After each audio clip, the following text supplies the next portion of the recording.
Hi, welcome to Preliminary to Fundamental Programming courses for computer science students.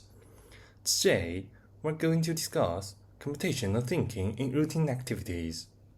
But before we get started, I would like to share the motivation of this preliminary.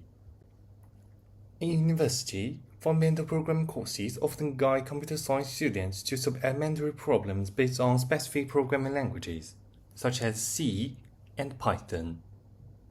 So, you are expected to have basic comprehension of algorithm analysis before those courses, and sufficient thoughtful practice instead of repetitive exercise is also required. However, as educational background can significantly influence cognitive style, we have discovered that numerous students are hindered in those courses by their prior knowledge rather than by programming in itself.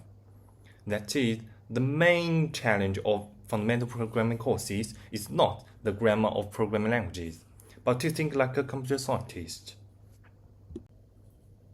Therefore, this preliminary focuses on the abilities and concepts that beginners often overlook. We advise you to take this lecture if needed, after checking its abstract. And participation for verifying your understanding of programming is encouraged.